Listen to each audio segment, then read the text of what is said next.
एक बार एक सेठ था। वह स्वभाव का बहुत कंजूस था। उसकी एक बहू थी जो उदार स्वभाव की थी। बहू दान पुण्य करना चाहती थी, पर कंजूस ससुर की वजह से कुछ कर नहीं पाती थी। एक दिन एक भिखारी दरवाजे पर खड़ा होकर बोल रहा था, 3 दिन से भूखा हूँ, कुछ खाने को दे दो। तो ऊपर छत पर खड़ी बहू बोलती है, हम भी बासी खाते हैं, आपको क्या दे दें। सेठ ये सब बातें सुन रहा था। यह सुनकर उसको बहुत गुस्सा आया और सेठ ने बहू के पिता को घर बुलाया और सारी घटना का वर्णन किया। फिर पिता ने पूछा, बेटी तुमने ऐसा क्यों कहा। बेटी बोली, पिताजी भिखारी ने कहा मैं 3 दिन से भूखा हूँ, यानी वह 3 जन्मों से भिखारी है।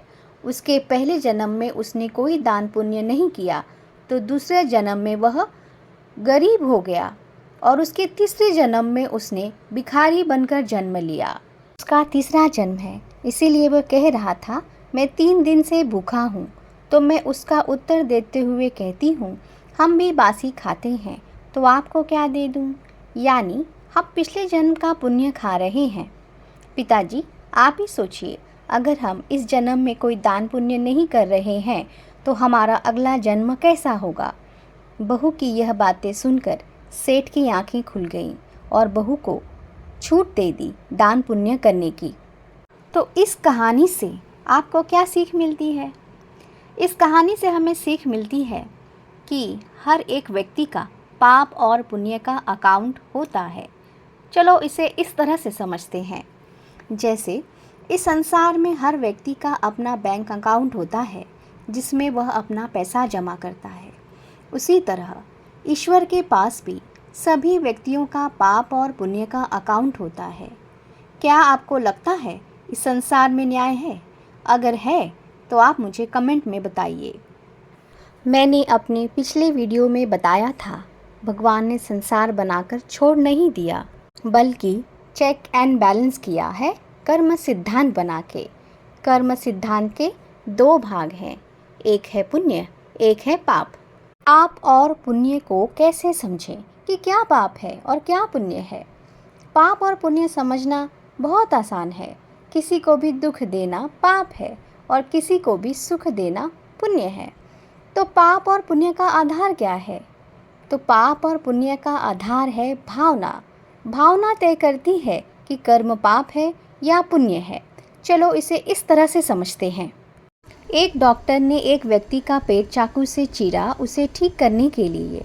यहाँ पर डॉक्टर की नीयत किसी का भला करना, किसी को अच्छा स्वास्थ्य देना था, तो यह पुण्य कर्म है। और एक चोर ने एक व्यक्ति का चाकू से पेट चीरा उसका धन लूटने के लिए, तो यहाँ पर चोर की भावना दूसरे व्यक्ति को लूटना और दुख देना था, यानी यह पाप कर्म था। दोनों ने ही चाकू से पेट चीरने का काम किया, पर दोनों की भावनाओं में अंतर था। एक ने सुख दिया, दूसरे ने दुख दिया। जो सुख देता है उसका पुण्य जमा होता है और जो दुख देता है उसका पाप जमा होता है। सुख देने से दुआ मिलती है और दुख देने से बद्दुआ मिलती है। ऐसे ही कर्मों से हमारा पाप और पुण्य का खाता जमा होता रहता है।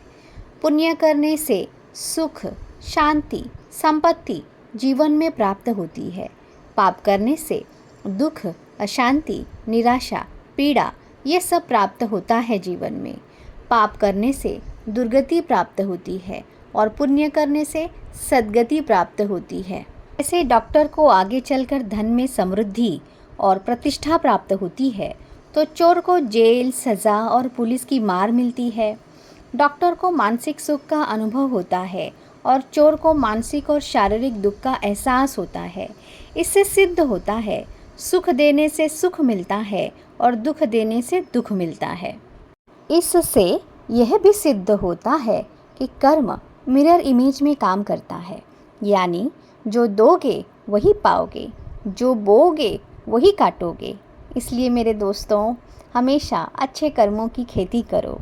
अगर आप फल का पेड़ लगाओगे तो आपको फल ही मिलेगा, और चावल का बीज डालोगे तो चावल ही मिलेगा। उसी तरह सुख दोगे तो सुख ही मिलेगा और दुख दोगे तो दुख ही मिलेगा। मेरे दोस्तों, अगर आपको ये वीडियो पसंद आया है तो आप लाइक करें, मुझे कमेंट भी करें, शेयर करें और सब्सक्राइब करें। धन्यवाद।